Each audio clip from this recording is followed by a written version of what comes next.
galanni Waaqayyoof haa ta'u. Dubbii Waaqayyoo keessaa walii wajjiniin ilaallaa. Iddoon ani irratti dubbachuuf jedhu Maatiyos, Wangeela Maatiyos boqonnaa 28 lakkoofsa 20 irra jira. Nan dubbisaa maqaa Gooftaa Yesuusiin.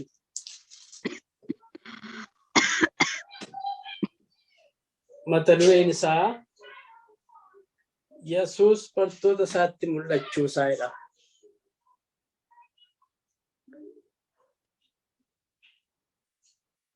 Bartoota 11 immoo bartoonni 11 immoo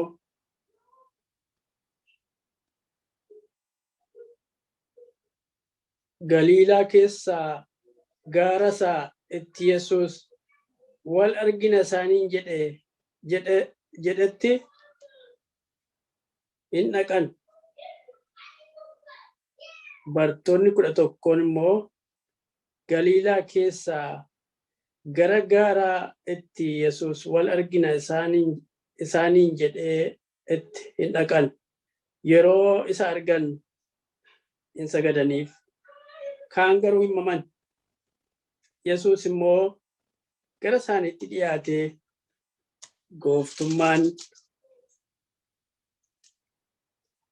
gooftummaan hundinuu Waaqa irratti lafa irrattis anaaf kennameera.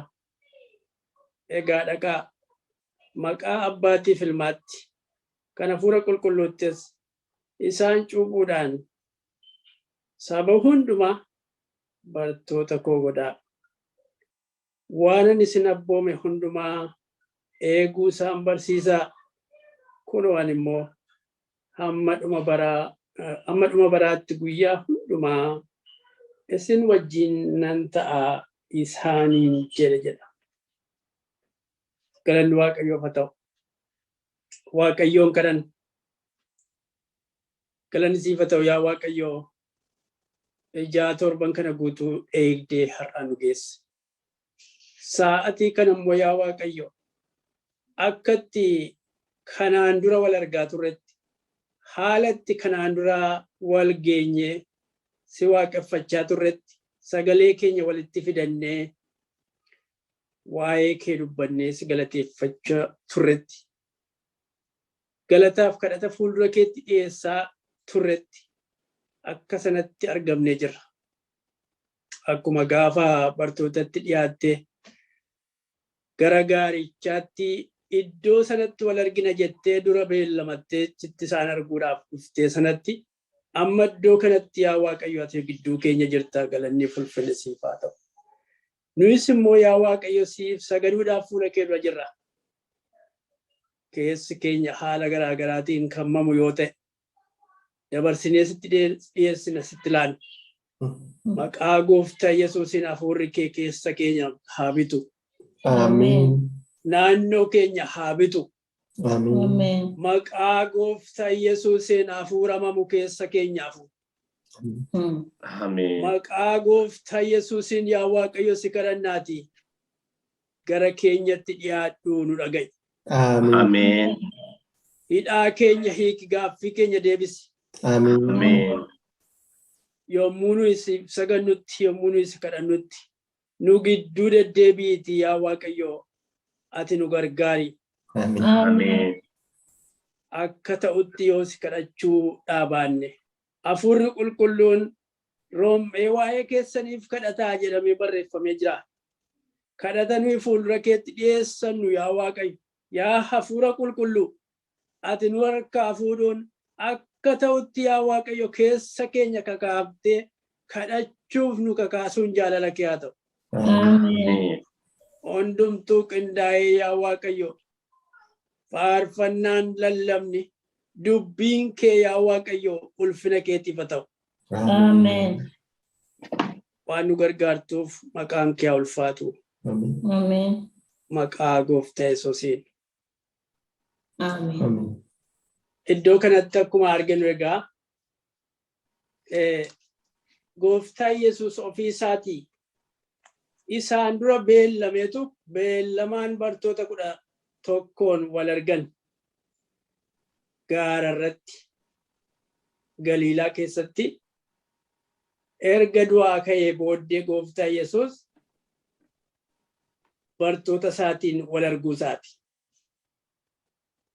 Bartoonni isaa kun duraanuu isa beeku haaraa miti. Warra durumaanuu isa beekanii bartoota duuka boototadha. 12 turanii 12 keessaa inni tokko keessaa hirrifameera. Yihudaan akkuma raajotaan dubbatamee turetti akkuma Ermiyaas faa durumaan Waaqayyo isaanitti mul'isee raajii dubbatanii turanitti qarshii 30 gurguratee gurgurachuu isaa immoo gaabbee yakkin hojjete immoo itti dhaga'amuu hin himne itti dhaga'ameera. Erga waan hundumtuu raawwatee booddee gaabbee lafa fuudhu dhabe. Qarshii 30 sana immoo dhaqeetu akkuma raajiidhaan Waaqayyo Ermiyaas faatti himetti dhaqee inni qarshii sana qodaa aarsaa keessa buuse. Isaan warri waldaa geggeessan immoo qarshiin kun qarshii dhiigaa waan ta'eef aarsaatti makamuu malu jedhanii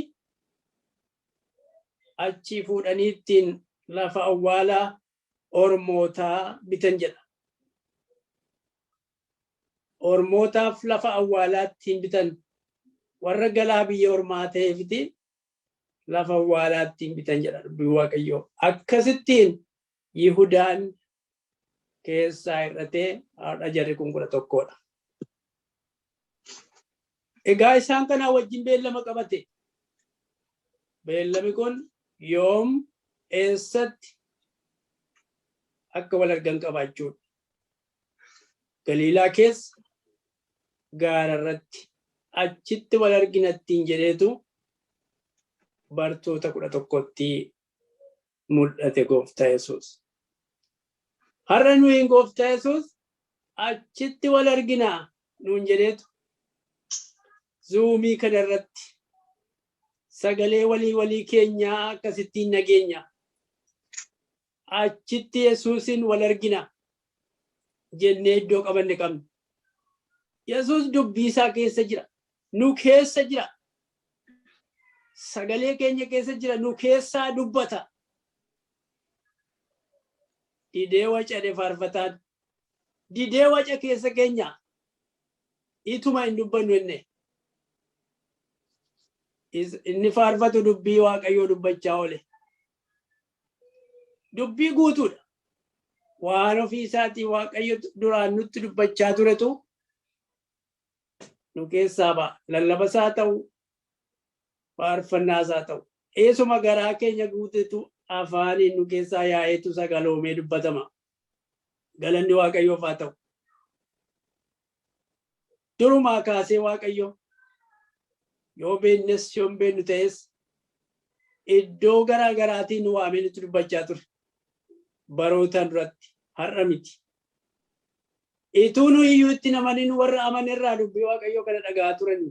Ani mucaa ta'e yommuu jiru yommuu hoolaatissu maanguddoo akaakaa naaf ta'an tokkotu iddoo minaan eeganiiti siree irra ta'anii qamalee eegan irraati faarfatu turan. Yesuusin amanikaa yaa namanaa yoo suukarri Waaqayyoo sii banamaa jedhanii faarfatu. Yommus waa'een isaan beeku anaan galu. Yesuus Waaqayyo ta'uu hin beeku. Tarii nama ta'an jedhaan. Waan isaan haa galuu baatuyyuu oolee bulee sagaleen kun keessatti biqileera. Yesuus gaafasii sanaan ammarra waa'ee isaa kan hin dubbadhu. Hundumti keenya haala garaa garaa keessaa akkuma bartoota kanaa waamamne. Bartooti kun akkamittiin akka isaan waame Waaqayyo waame naa yaadannu iddoo dubbifanne kitaaba qulqulluu keessaati tiksiisaa isinitti buullee waan barbaachisumti keessan jira waan ta'eef jechuudha. Yeroo balleessuudha malee hundumti keenya waan beennudha waan haaraa dubbachaa hin jiru. Isaan kaan qotiisarraa waame. Isaan kaan otoo horii eeganii. Isaan kaan otoo qurxummii qabanii isaan waame. Na duukaa bu'ee. Hundumaa dhiisaatii na duukaa bu'ee. Anaaf jedhee kan hundumaa dhiisu inni eebbifamuuf jira. Edheetu gatii malee immoo nama hin dhiibne. Hundumtuu gatii isaa hin argata. Waan hundumaa dhiisaa na hordofaa. Haadhaaf abbaa keessanuu dhiisaa. Kana jechaan abbaa keessan ganaa haadha keessan ganaa jechuun natti hin fakkaatu. Garuu maalinni ana duukaa bu'aa. Abbummaa isaanii, haadhummaa isaanii dhiisaa, obbolummaa isaanii dhiisaa jechuu miti.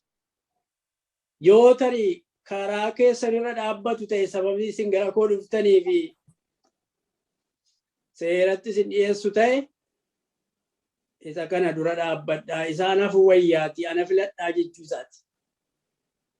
Haala sanaan isaan waame isaan kan qotiisa isaanii dhiisanii, nagada isaanii dhiisanii, qurxummii isaanii qabuu dhiisanii warra hordofeedha warri kun. Nunis haala garaa garaa keessaa nu waame. Nuyi baay'een keenya ani ofii kootii ofin beekaa. Maatii Yesuusin waaqeffachaa turan keessaa miti. Qaalluu faadhanna turre. Xibaara qaalluu ani warra keenyaa wajjin dhaqee argeera. Gaaf tokko yommuu dhaqaa jiru kurupheen karaatti yuqattaa murteetti. Isa kana nu gaafate.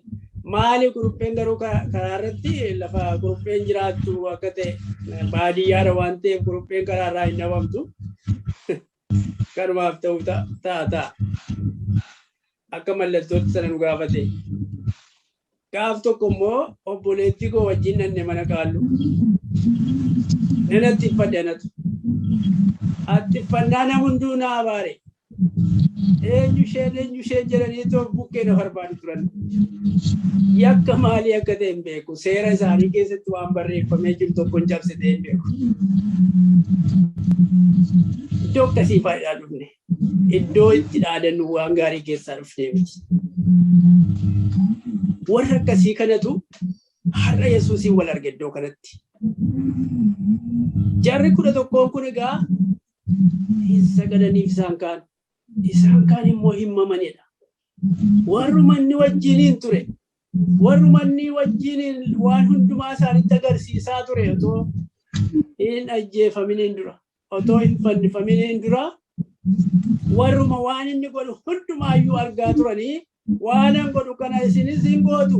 Caalaayyuu hin gootu ittiin jedhaa turetu har'a mama. Hin maminaa. Mamtuun waan waa argattu isheetti hin fakkaatin of hin gowwoomsin jedha. Ergaa Yaaqoob tokko jaarraati. Kana manni laataan Yesuus isa dinqii gurguddaa isaan fuulduratti godhaa turedha. Isa kanatti hadhamamu gaafa ni du'aa qabu. Egaa inni immoo waan guddaa tokko isaanitti hime warra sagadeef yookaan warra dide adda baaseera waan jedhu iddoo kana hin jiru. Kanumarra darbeetu garuma isaaniitti siqe. Galanni Waaqayyoof haa ta'u. Ittuma siqe. Durumaanuu warra warra kansaa ta'anii dhaqee isaan immoo ofirraa dhiibanii magaalaa keessaa tumanii gadi baasanii jedha kitaabni qulqulluun. Warra itti amaneef garuu jireenya ta'e jedha. Galanni Waaqayyoof haa ta'u. Egaa waan hundumaa dhiifnee hoo si duukaa buuneerra maal argannaa ittiin jedhaayyuu turani bartoonni kun duraan. Waan hundumaa dhiifnee hoo si duukaa buune qotiyyoo keenya dhiifnee nagada keenya dhiifnee qurxummii keenya qabuu dhiifnee si duukaa buuneerraa gaa maal argannaa ittiin jedhan. Qurxummii qabduu warri turtan ammoo warra nama qabdan hin taatu. Ettuma siqeete gaaddoo kanatti ergaa guddaa tokko isaanitti kenne. Dura maal jedhe? Sagaddanis sagadduu baattanis egaa anaaf aboon hundumtu waaqa irratti lafa irrattis kennameera. Hin sagaddu miti dhimma keeti jaallattes jibbites hin sagaddaa. Ana kan aboon hundumtu lafa irrattis waaqa irrattis kennameef. Dubartiin Samaariyaa tokko gaaf tokko abbootiin gaara kana irratti sagadu jetteen. Isheen inni bishaan naabuu sittiin jedha sun. Dhugaan sitti hima. Gaafta abbootiin gaara kana irratti hin saganne hin dhufa. Gaafti sun gaafa kamii? Gaafa Yesuusiif sagaduun dhufu sana. Gaafa isin abartanii gaara irratti sagaduun hin hafaa jedheen. Akkasuma hin galleef malee. Egaa jaallattes jibbites sagaduun kee hin oolu waan jedhu fakkaata iddoo kanatti. Filannoo miti dirqama egaa filannoo haa fakkaatu malee filannoo fakkaata yommaa laallu. Maaliif? Dhiisuu hin dandeenya garuu wanti nu eeggatu isa filachuu hin qabnu. Isa filachuu hin qabnu. Yihudaanuun gaabbe. Gaabbii jijjiirama hin qabne. Erga waan hundumtuu dhume. Erga waan itti qophaa'e kiyyoo isaaf qophaa'etti erga seenee booddeetu gaabbe Yihudaan. Yesuusin gurgurachuuf. Warri kunis immoo mamaayiru warri kaan keessa. Yeroo kanatti aboon hundumtuu anaaf kennameera. Waaqa irratti lafa irrattis. Kana booddee maal jedheeni? Egaa dhaqaa jedhe. Egaa dhaqaa amma gaa yeroo kana isaanii qopheesseera. Egaa dhaqaa bara Isaayyaas fa'a eenyu naa dhaqaa jedhaa ture Waaqayyo. Amma garuu bara kana egaa dhaqaa warri dhageessan warri narraa barattan warri waan ani yommuun isinii wajjiniin ture yuu gochaa ture argitan suni egaa dhaqaa. Maal godhaa dhaqaati? Maqaa Abbaatti, maqaa Ilmaatti, maqaa Hafuura Qulqulluutti sadeen Waaqayyo tokkoon cuuphaati. Maal godhaa? Bartoota koo godhaa. Eenyuun fa'a? Saba hundumaa. Qabbee fa'a, waaqennee fa'a, warqee fa'a. Saba hundumaa seeru kana keessa galanuu gaama. Duraan saba Israa'eliin Waaqayyo filateera. Akkamittiin filate? Akkasumatti toloota turanii waa'uu akkasumatti filate. Akkasumatti na jaallate tola tola. Akkasumatti na jaallate tola tola. Akkasumatti isaaniin jaallate. Nuyinoo akkasumatti nu jaallate. Waa tokko godheefi miti. Waa tokko isaa godhanii miti. Akkasumatti jaallate. Jaalalli kun akka fiixaan ba'uuf garuu dhaqi. Atis akkasuma godhe. Atis sagadi. Jaalalli kun akka fiixaan ba'uuf. Himmamiin nuun jechaadha dubbii Waaqayyo asitti. Akkas jedheen jedha sanaan achitti. Warra kana gaani Great Commission jedhu namoonni. Eessanii dhaqaa jedhe kanaan. Cuuphaa barsiisaa cuuphaa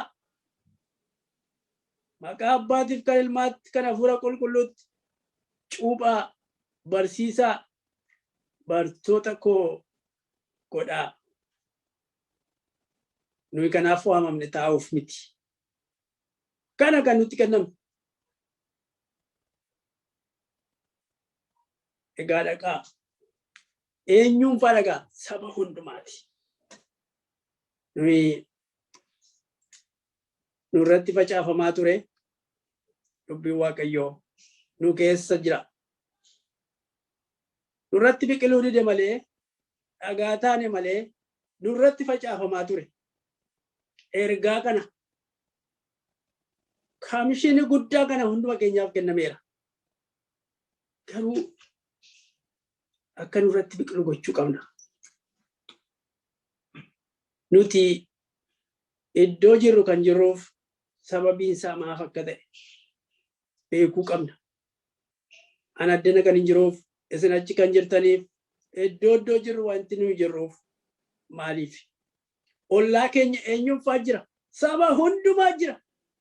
Afaan garaagaraa kan dubbatu, gogaan dhannasaa garaagaraa kan ta'e, gogaan dhannaa garuu lamuma arginaa.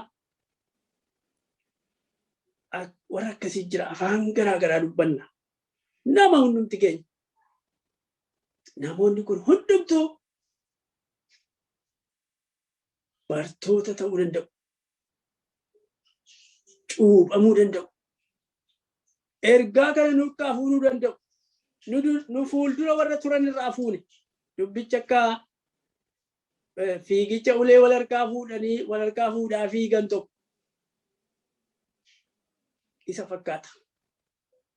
Inni tokko fideetu isa tokkotti kenna. Inni amma tokko fiigeetu isa tokkotti kenna. Akkasiin uleen sun darbaa. Ulee Musee gara naraasee kutee galaa naraasee kuta kaakatti. Uleen gaafati sun galaana nu liqimsuuf ka'e meeqa nu marseeramu. Kan uleen sun kutuu qabu. Kan wal harkaa fuuneeti ittiin galaana ce'uu qabnu. Galaanni ce'amuu qabu meeqatu nu fuuldura jira. Isa kana nu Waaqayyoo jedhu iddoo kanatti. Kana booddee immoo akkas jedhee ni egaa. Anis immoo amma dhuma baraatti isin duukaan jiraadha. Hamma dhuma barichaatti, hamma dhuma baraatti, yoomi dhumi baraa kun? Yoomi dhumi baraa? Isa deebi'ee dhufuu lammaffaa isaatiitti natti fakkaata anaan. Yoominni dhuma baraa jedhuun kan jalqabame yoomi? Gaafa innumtuu akkas jedhe yoomi kuni waggaa 2000 dura. Nuyi baay'ee fagoo fakkaata. Waaqayyoof waggaan tokko akka waggaa 1000 ta'uu danda'a. Waggaan 1000 immoo akka guyyaa tokko ta'uu dandeessu. Waaqayyo biratti homaayyuu miti kun xinnoodha. Hamma kana ture ergasii yooti amma dhugumaa garaan jedhu mamiin jedhu nutti dhufuu danda'a. Eeyyee dhuguma.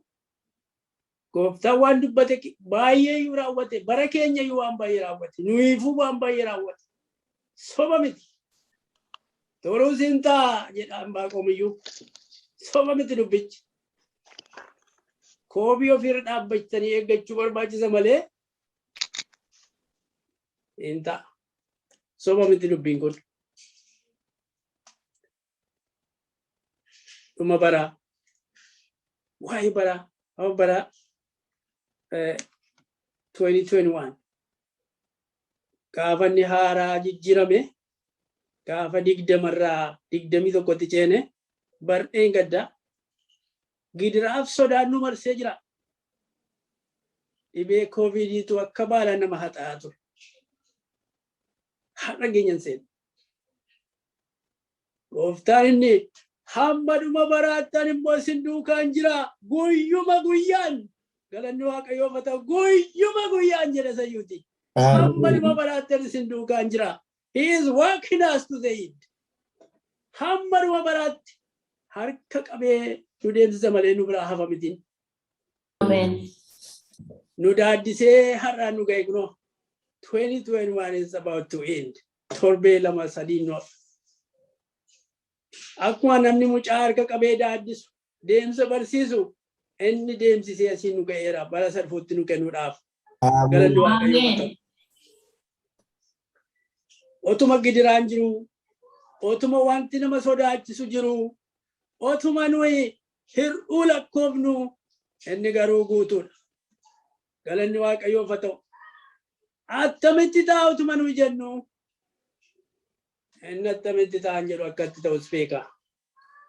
Guyyicha isa deebi'ee dhufuusaa sana akkuma isa kanaatti biraan nu gaa'in. Garuu koobii keenya irra dhaabachuu nu barbaachisa. Garuu sagaduu nu barbaachisa. Mamii nu barbaachisu. Du'aa ka'eera gooftaan akkuma dubbate akkuma dubbii Waaqayyoo jedhutti qabanii isa kennani.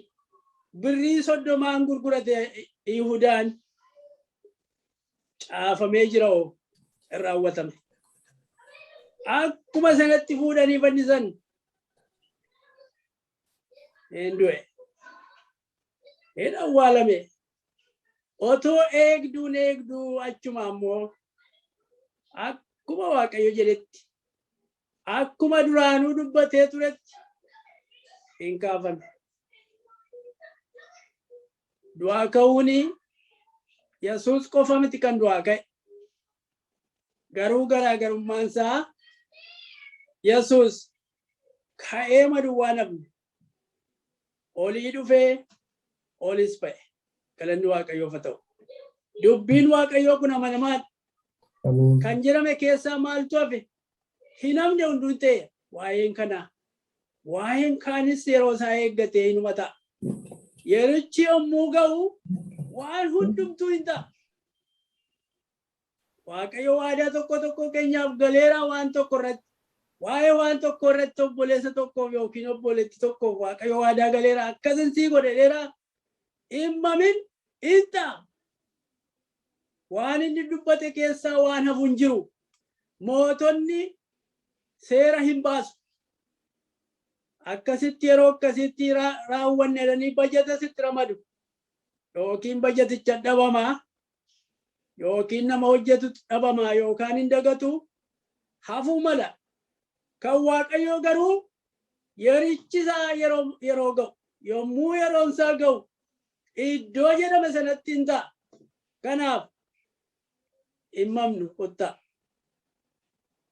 Isa kana dubbii Waaqayyoo kan nutti himu. Himmamnu kottaa. Maaliif himmamnu? Mamiin balaa qaba.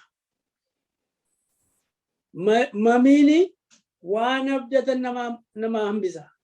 Nan argadhaa yaadiin jedha yoo mamte. Hin taa'e raawwan.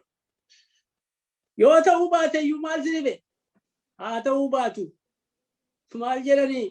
Sidraaq Misaaqiif Abdanaagoo faanii gaafa ibiddii qophaa'ee fi dachaa 7 dabalamee giimii guddaan bu'e ibiddaan doorsifaman. Waaqa kanaaf sagaddamoo Waaqa isa tolfamaa kanaaf sagaddamoo ibidda kana keessa siin buufnuutti hin jedhan. Lakkii Waaqa tolfamaadhaaf hin sagannu jedhani.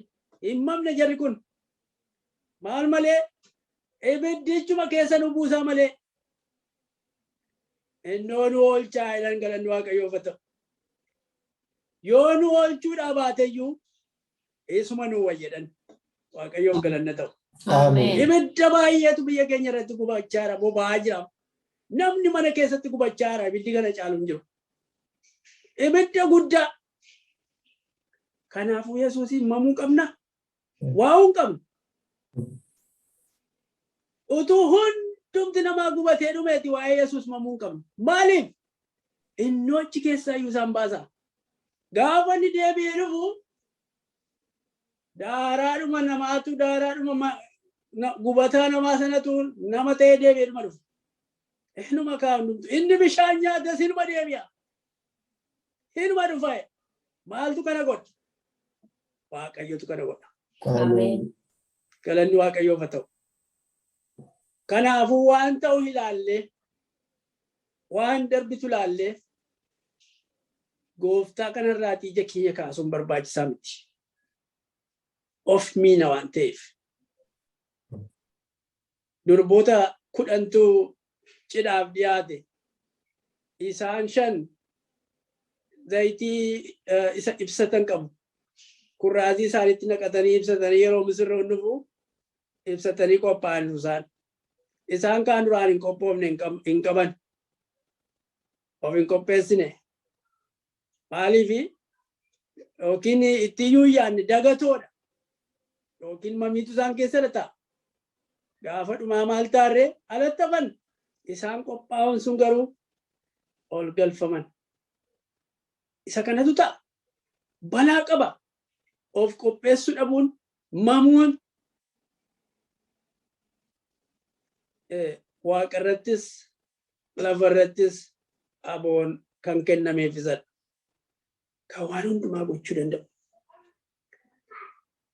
Mootummaan aboon amma jiru inni biyya lafaa kana seerratu jedha. Waaqayyo beeka ofiisaati. Mootummaa lama jira. Mootummaa waaqayyootii fi horii, qarshii, qabeenya. Mootummaan biyya lafaa kun qabeenyicha. Maaliif namni mama?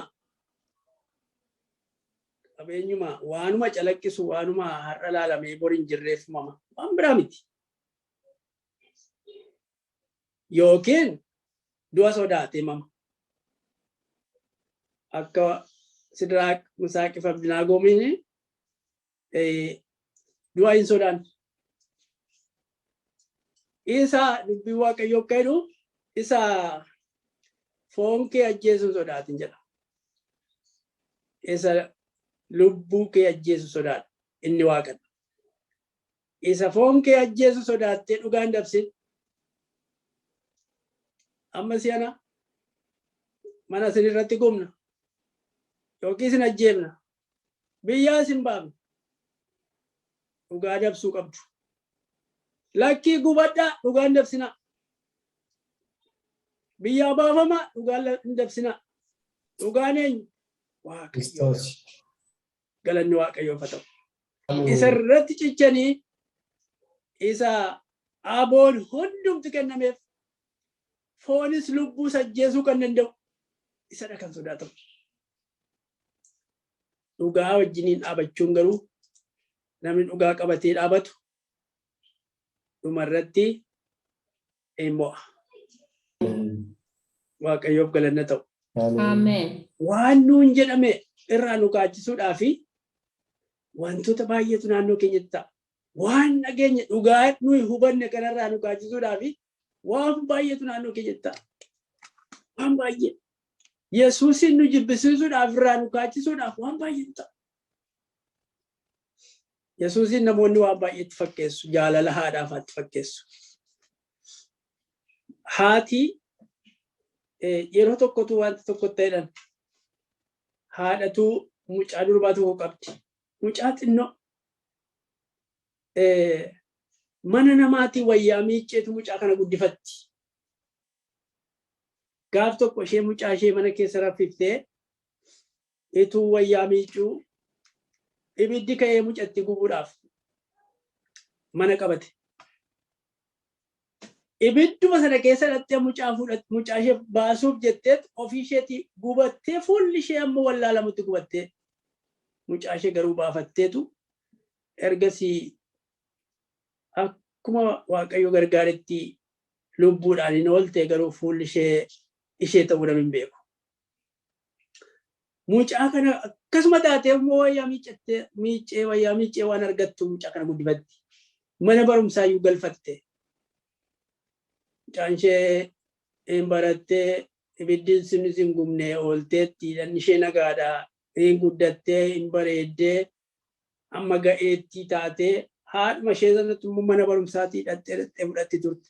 Gaafa guddachaa deemtu isa fuulli haadhaa gubatee isheen bifa namaa hin qabne isa qaana'uu jalqabde. Qaaneffachuu jalqabde haadhatti. Amma guyyaa tokko ijoolleen hiriyoonni ishee eenyudha isheen kun jedhanii gaafatan. Haadha keetti jedhaniin lakkii miti jettee haadha ishee. Lakkii haadha koo miti. Laala. Isheedhaaf jettee gubatte garuu. Yesuusiin ganuuni akka haadha ofii ganuu akka kanaatti kan fakkeessan jiru. Garuu sun sanaa oli. Sanaayyuu oli. Innaan haati maal goote dan achi galtee otoo boossuu na dhukkufattee duute naasuu sanaan akkamitti mucaan koo nagantii jette. Yesuus akkasitti ta'u waan inni beekaa ituu nuyi hundi keenya iyyuu dhiifne inni waaqummaa isaanii ibsu. Garuu oolmaan Yesuus nuuf oolee hedduudha. Kan haadhaa kanaan ole. Inni Waaqayyoodha. Nuyiif jedhee nama ta'e. Waaqayyo nama ta'u jechaan maal jechuudha? Mee Waaqaaf nama wal bira qabnee yommuu ilaallu maaliif? Xinnaachuudha. Gad deebi'u nutti gadi deebi'e. Inni Waaqayyoodha. Inni ulfina guddaa tokko nuuf kenne. Inni garuu nutti gadi of deebisee akka nuyi isa beeknuuf dhufee akka nuyi jiraanne hundumaa kana nu keessa jiraatee argee waan akka namni itti jiraatu hundumaatti jiraateera garuu cubbuun godhe. Waan inni akka namaatti hin godhin tokko cubbuun hojjenne. Inni qulqulluudha. Namadha. Waaqadhas qulqulluudha garuu nama ta'ee namni qulqulluun isa duwwaadha. Galanni Waaqayyoof ta'u. Ameen. Garuu akkuma keenya midhaan nyaateera. Waaqa ta'ee utuu jiru maaliif akkas ta'e inni nu barsiisuudhaaf gad of deebise. Yeroo tokko durii biyyatti naga'e warra amantoonni, luboonni, tajaajiltoonni egaa dhaqaa jedhamanii naannoo keenya turan, biyya keenya keessa turan sabumti keenya iyyuu jechaadha. Naannoo Gumuz dhaqaniitu wangeelatti lallabuudhaa fi waan Gumuz nyaattu nyaatanii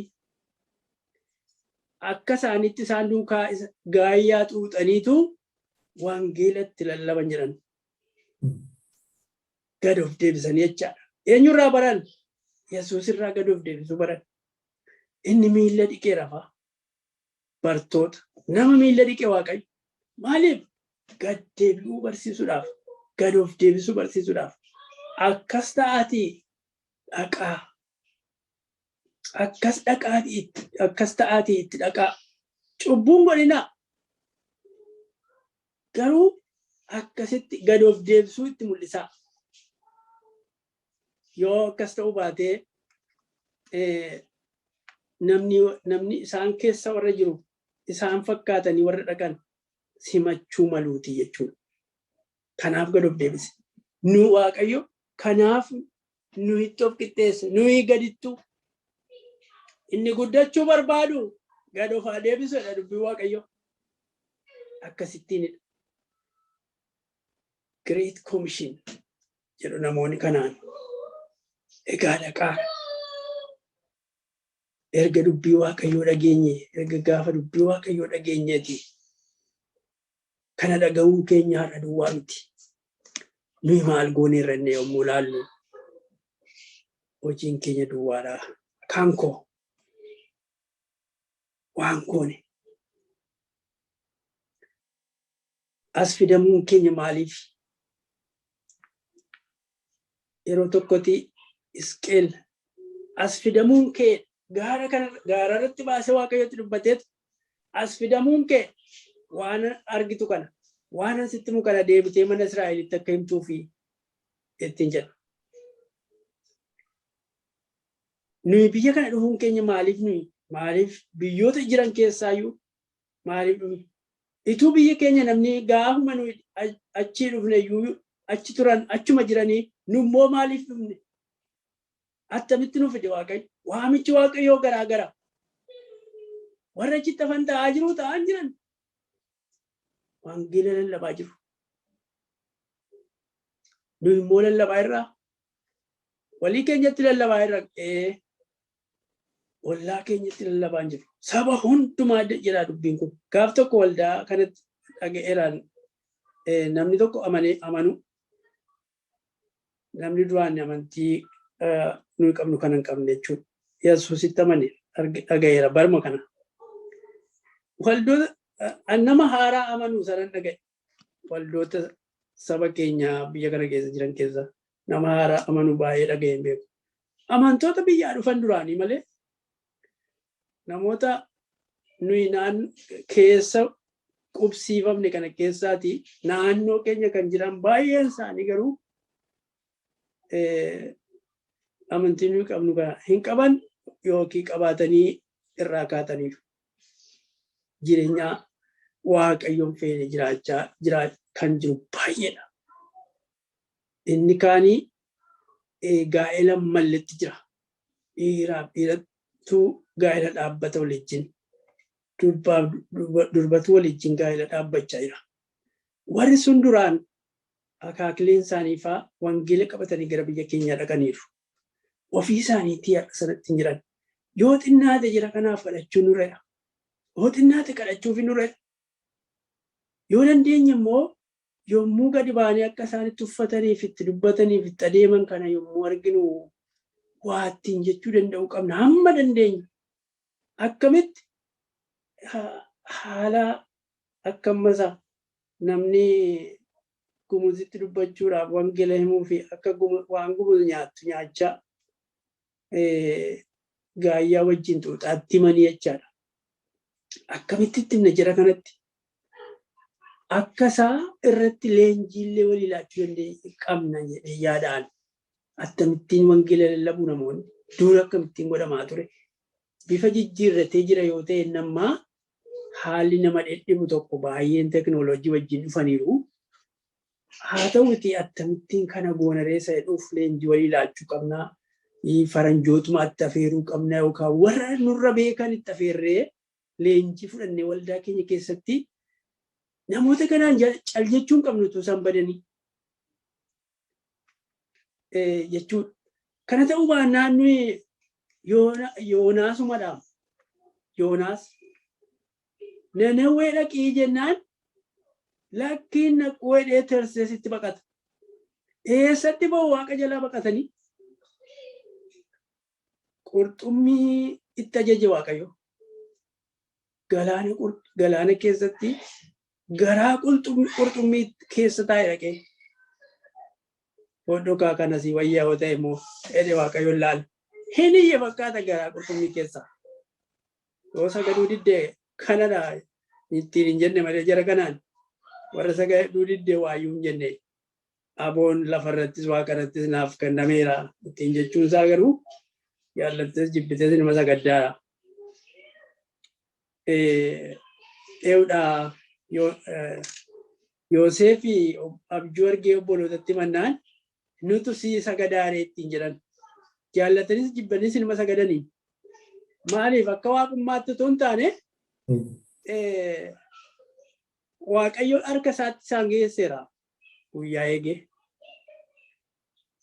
Waan inni gaafa sana jedhee waan isaan gaafa sana sodaatan hin oolleefi maaliif ta'uu malaayyuu Waaqayyotti agarsiisee qaban ta'eefidha. Yoonaasis dhaquu diduyyuu hinuma dhaqee hinuma dhaqxaattiin jechuu isaati Waaqayyo qurxummiitti arguunsa. Garaa qurxummii keessa taa'ee wawwaateennaan qurxummiitti immoo abboome gara lafaatti achi baasee tufeedheen hin tufte. Ala nawoo gaafilannoon qabu ka'ee dhaqe. Amma nuyi waan dhufneef qabnaa iddoo kana. Waa baay'eetu wanta dhimma baasu waan nuyi hojjennu baay'eetu jira. Of qopheessuu qabna malee. Dur dhuga bahiinsi biyyatti naga'e hangoodeen beeku. Itti maaddeen beeku waan akkasii yeroo godhamus argeen beeku akkuma carraa ta'e. Waldaan hin barsiifti. Namoota qopheessitee hin barsiifti. Gadi ba'aniitu guyyaa murteeffatanii gadi ba'aniitu magaalaa keessaa ta'u baadiyyaa ta'u dhaqaniitu iddootti bobba'uu qaban qabu dhaqanii wangeelatti munamatti. Yesuusiin itti warra kana deddeebi'anis malaalu hin barsiisu hin cuubu jarri kun hordoftoota ta'u amantoota ta'u. Akkasiin wangeelli babal'achaa dhufe. Akkasiin nu qaqqabe. Hankoollee akkas miti. Kan abbaa tokko akkas ta'uu danda'a. Namni tokko nama waldoota walii tokkummaa waldootaa jechuudha. Tokkummaa waldoota Pirootestaantii Itoophiyaa keessatti nama hojjetu tokkotu yeroo tokko dhuga ba'iinsa isaa naga'e. Maatii qaalluuti. Qaalluun kun qaalluu isaa bal'inumaanii beekamee namni hundumtuu dhaqee sagaduufidha. Gaaf tokko Waaqayyo isaanumatti golfaa naqe. Dhibee golfaa jedhamu kan namni nama baqatutu jira. Beekeessa ta'uu tarii hubannoo dhabuudhaanis haa ta'u dhibeen kun namni wal baqata. Jarri dhukkubfate kun gadi ba'anii yoo namatti makaman dhibeen kun hin darba jedhamee waan yaadamuu fi namatti makamanii namnis mana isaanii naqu. Bishaaniyyuu namatu waraabee dhaqee fagoo dhaabateetu itti waamee irraa kana fuudheedha. Namni tokko yoo isaan keessaa kan socho'u jiraate. Daakuu fa'aa, qoraan fa'aa baadiyyaa keessatti hin guddadhe dabaree naqataniitu geessuuf akkuma qucubee yookaan immoo mandara waliigaltee jireenyaa mandaraa keessatti jireenya hawaasummaa keessatti dabaree naqataniitu qoraan, daakuu, bishaan geessuuf geessaniitu manarraa fagaatanii qaamaanis itti dhagaachuu dhiisanii eba lukottuu kana fuudhedhaniitu achi dhaabatanii yommuu inni dhufu yookaan isheen dhuftu dhiisanii adeemu.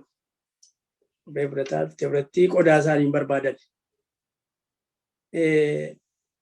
Isa akkasiitu jara kanatti namni qaalluu qabu kun abbaa masaatii achi taa'ee sa'a 24 gaayyaa xuuxee taa'e. Achuma irratti tamboodhaa fi ibidda jijjiiruuf boolalee irra kaa'uuf achumatti jijjiiruuf malee inni rafuun taa'ee maxuuxa yeroo barbaadu. Nama akkasiitti sagaduu hafuurichi nama akkasiirra jira jechuudha. Gaafa isaan kun hundumtuu dhukkubfatanii innis dhukkubfatu waldaan duraanii waa'ee isaanii akka itti hidhattu dhabdee karaa barbaaddu Waaqayyo karaa kana qopheesse namoota filannoo hin qabne kanatti ol seenaniitu namni sagaduun dhaqu ka'a. Dhibeen kun hin darba waan ta'eef amma isaanuma duwwaadha. Maatii mana sana keessa jiraatu duwwaadha. Olitti lixanii nagaan isiniif haa ta'u nuun jedhanii jedhe. Gaafa sana wangeela dhaga'edha. Sana booddee inni namane warri misiyoonii kun pheenxeen kun hin kadhatanii fi dhibee sanarraas maatiin sun hin fayyanii gooftaatti amananii hafanidha. Amannee hafnee galanni Waaqayyoof haa ta'u. Ameen. Akka sanatti akka kanatti warra amane keessa dhaanii dheetu inni barataa ture barumsa isaatiinis sadarkaa olaanuu ga'ee Yuunivarsiitii Finfinneetii eebbifamee sana booddee otoo hojii hojjetuutu Waaqayyo immoo anaaf hojjettaa jedhee natti dubbatedha. Hojii kan biraa dhiisee yeroo guutummaatti jireenya koo hojii koo Waaqayyoof akka hin kennu Waaqayyo natti dubbate jedhe. Sana booddee inni immoo biyyi lafaas immoo isa kaadhimachuu barbaaddii iskoolaarshiippii argateera. Lakkii ani Ameerikaa deemee barumsa koo fixee yommuu hin deebi'uun si tajaajilaa ittiin jedhedha. Jennaanii lakkinaan jedhe Waaqayyo. Amma guyyaan Ameerikaa dhufan ga'ee tikkeettiin kutamee deemuuf jedha. Boolee yommuu inni ga'usi lakkii atoo deemuun qabdu naan jedhedha. Maaloo maal ta'a deemee dhufeetanii isatti jettu kanas godhaanaan jennaanii lakki egaa inni filannoo koo miti kan keeti malee naan jedhedha. Karoora isa kan saatiitiin Ameerikaa dhufee garuu barumsi inni itti dhufee fi fiixaan ba'uu hin dandeenye fayyaa dhabe. Amma egaa akka Yihudaan taanee Waaqayyo hiree sana hin laatee fi hin deebi'eetu nama Waaqayyoon tajaajilaa jiru ture gaafa kana dhugaa ba'een. waldoota Protestaantii tokkummaa waldoota Protestaantii Itoophiyaa keessatti hojii guddaa hojjetaa nama jirudha. Kutaalee biyya Itoophiyaa keessa jiran irra deddeemee tajaajilaa. Waaqayyo ergasii harka isaatti waan baay'ee godhee makiinaa ittiin deemnullee hin qabnu jedhee Waaqayyo natti dubbatee ma godhee namatu Waaqayyo makiinaa haaraa bitee furtuu ishee wajjin akka nuu kennu godhee egaa akkasittiin Waaqayyo hojii isaa babal'ise harka keenyatti jedhee nama dhugaa ba'u dhagayanii. Akkasittiin waldoonni dur dhugaa ba'u. Amerikaadhaa waldoota dhugaa ba'anii agarranii namoonni tokko tokko dhuunfaadhaan karaarra dhaabatanii waraqaa guddaa irratti xiksii barreessanii namoota dhaabatan argeera. Kan afaaniin immoo dubbatanii sagalee guddaa baasanii dubbatanii namni itti naannee isaan dhaggeeffatus argeera. Kan immoo barreeffamatti maduwwaa qabatanii dhaabbatanis argeera. Kan keenya garuu lachuu keessan jiru. Barreeffamichuma qubaa yoo sodaanne'u barreeffamichuma duwwaa qabanne yoo dhaabanne illee naasaa sanas nama godhu nagarri hin gooneenis. Kanaaf ergaa keenya dagannee irraa hidhee yaadaan. Kan keenya iyyuu baay'eedha afaanuma keenyaan kan itti dubbachuu dandeenya. Garuu nutoo biiziidha. Maalitti biiziidha nuyi? Akkuma Maariyaam immoo Maartaadha isheen. Waan hin baafne itti dadhabne. Inni barbaachisu sana miti. Maaloo maal goonu waa'ee kanaa yeroo hedduu dhageenye. Amma gurrumti kana dhagee jibbeen jiru. Anuu dubbachuun natti ulfaate. Maaliif anuu dhaga'an ture? Maaliif namatti maseenu? Anoo godheen jiru. Maaloo yaa Waaqayyo nu wajjin. Maalirratti baay'ee kadhanne yeroo dubbannu iyyuu erga dubbannee booddee faarratti kadhanneerraa. Numatu rincice malee wanti dubbiinis waan godhe hin qabu Waaqayyos waan godhe hin qabu. Attam goonu gaa. Isa kana irratti mee waldaa akka waldaatti haa mari'annu. Maal goonu? Egaa dhaqaa. Eenyunnaa dhaqaadhaa ture bara Isaayyaas fa'a. Eenyunnaa dhaqa. Maal attamitti dhaqaadha Isaayyaas? Anoo afaan kooyyuu xuraa'aadha. Warra afaan isaanii xuraa'ee keessan jira. Waan hin dubbadhu namatti hin tolu. Anattuu hin tolu attamitti naqaanedha. Kun anaaf salphaadha. Eetumatti qabduu afaan isaarra naannessee maal? Akkuma namaa chaappistiik, lippistiikiidhaan hidhii qulleeffatu kana waan godhee natti fakkaata Waaqayyo. Galanni Waaqayyoof haa ta'u. Yoo nuyi ka'uu barbaanne waan inni godhu waan baay'ee waan isatti hin tolle waan baay'ee nu keessa jiraachuu danda'a. Innoo nurraa kutuudhaaf salphaadha isaaf galanni Waaqayyoof haa ta'u. Attam goonu nuyi. Attam goonu noo birrii lakkaa barbaanna. Attam goonu mootummaa lamaaf bitamuu dandeessanii dhummoo adda baasee nutti beera.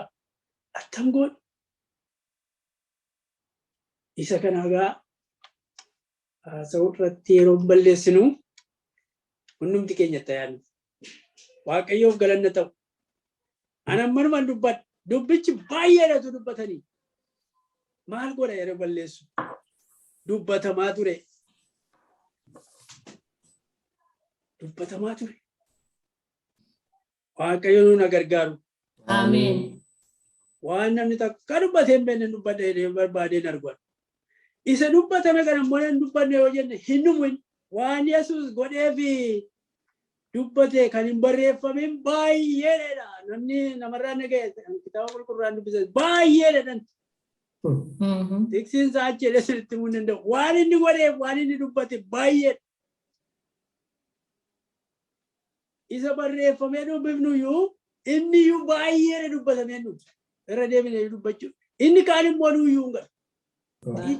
Beekumsa keessaa xinnoo ishee tokko beeknaadha. Gaafa inni dhufu garuu hundumaa beektoodha dubbii Waaqayyoo. Hafuurri qulqulluun immoo hunduma isaa hiikee nu barsiisuu danda'a. Nuti hunda daagoma malee waan Waaqayyoon goone hin jiru. Waan Waaqayyoon nu keessatti gochuuf karoorfate lakkoofsa hin qabu. Xinnoon ishee nu keessatti raawwanne. Sababii maalii? Sababii mamii keenyaa. Mamiin nurraa fagaatu. Haa jabaannu akka waldaatti itti haa yaannu. Waaqayyo isa dhageenye nu haa jiraachisu. Ameen.